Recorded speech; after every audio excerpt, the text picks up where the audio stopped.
ये तो मैं अपने मुंह से कह दूं कि कलाकार हूं तो ये मेरे मुंह से शोभा नहीं देता।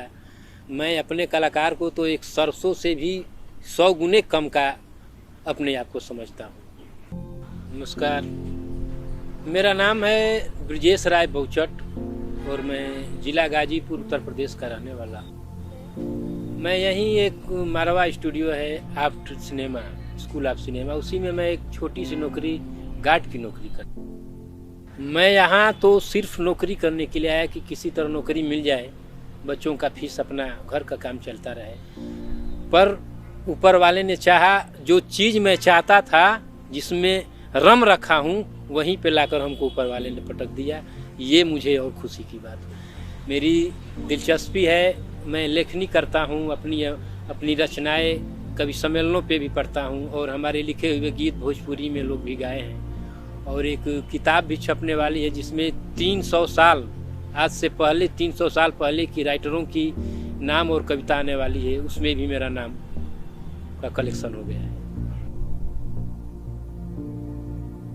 क्योंकि मुझे लोग कहते हैं कि आप राइटर होकर गार्ड का नौकरी करते हैं, तो मैं ऐसी बातों को नकार देता हूँ। जीवन यापन करने के लिए कुछ ना कुछ हर इंसान को करना चाहिए। वो बात अलग की है कि मैं कल बहुत बड़ा कलाकार हो जाऊं, और ये लेखनी तो मेरा शौक है।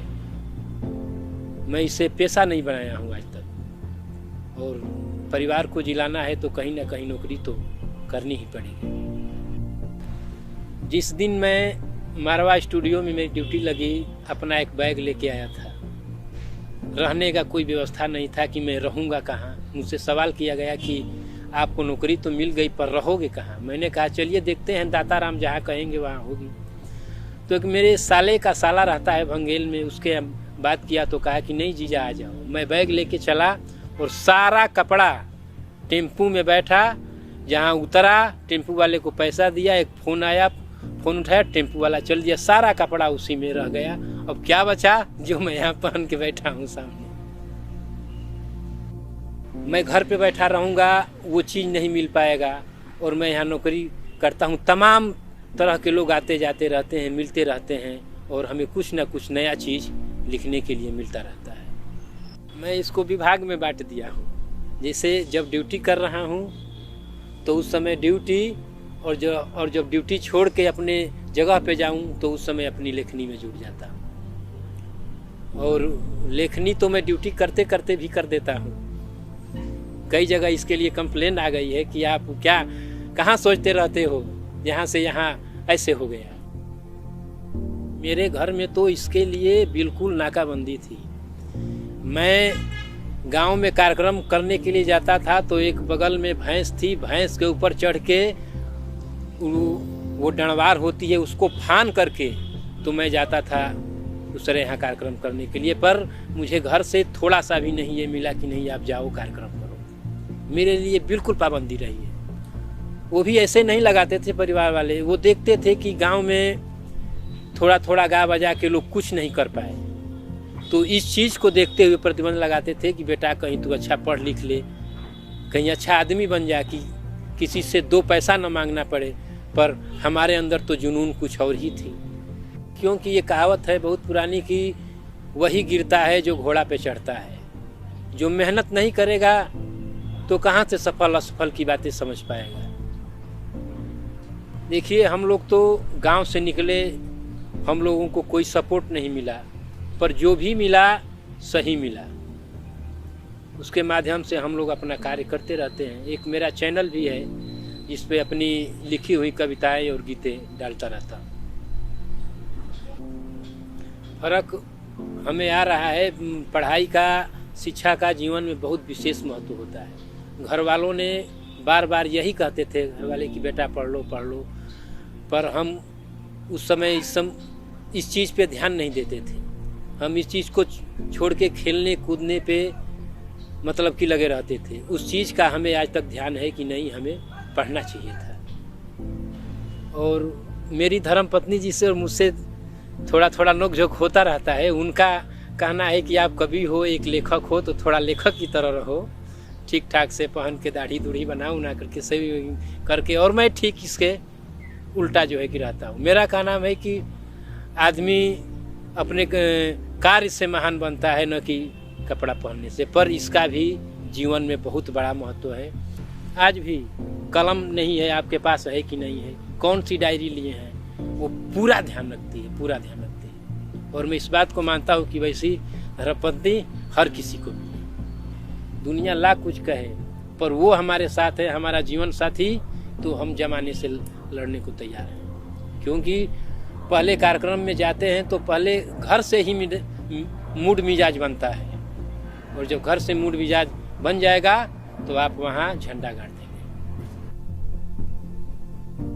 और बाधाएं तो निरंतर आती रहती हैं, इससे तो किसी का पीछा नहीं छूटा है। मैं ही था, मैं सोचता नहीं था कि भोजपुरी सम्राट भरत शर्मा जी के गाने में मैं एक्टिंग कर पाऊंगा, निर्गुण सम्राट मदन राय जी के मैं मंच का संचालन करूंगा। पर ये अच्छे अच्छे ख्वाब अपने दिल में मैं लाता था और प्रयास करता था। घर वाले लाख कोशिश करते रहे कि नहीं करो, मत करो, पर मैं चोरी छुपे से करता था और आज तक कर रहा हूँ। कुछ न कुछ मुझे मिला है रिस्पांस उसका।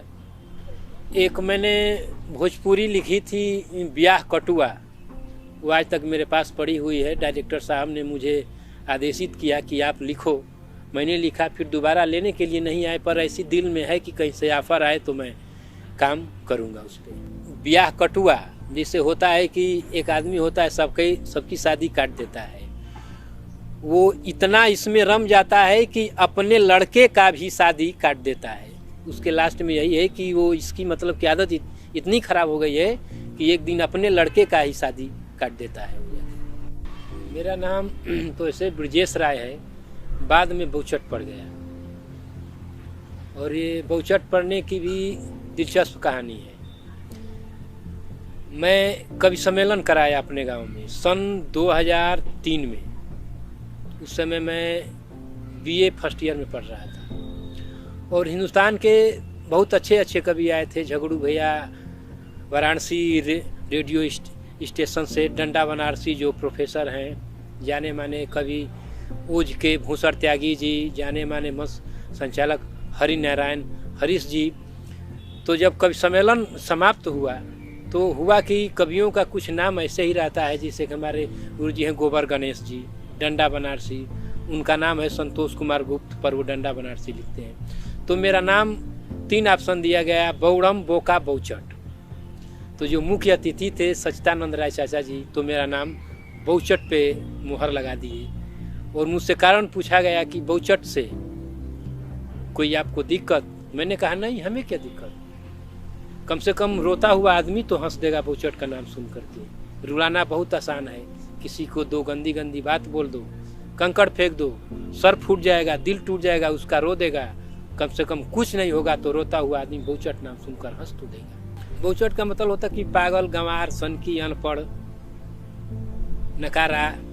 मौका मिले तो मैं अदाकारी का, कलाकारी का कोई क्षेत्र नहीं छोड़ना चाहता हूँ, चाहे एक्टिंग हो, चाहे लेखनी का हो, चाहे मंच संचालन का हो। हाँ, एक नृत्य नहीं कर सकता मैं, यही एक मेरे लिए बहुत कठिन सवाल है।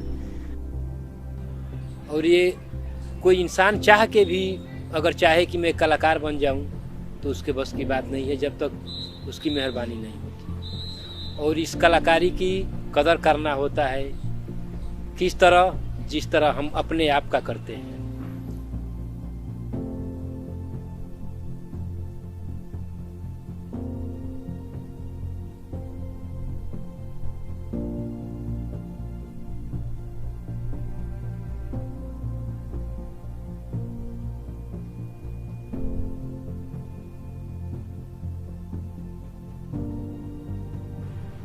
दर्दों की उद्गार है कविता, माँ की प्यार है कविता, छलकते किसी आँख से आंसू, किसी बेबस की पुकार है कविता।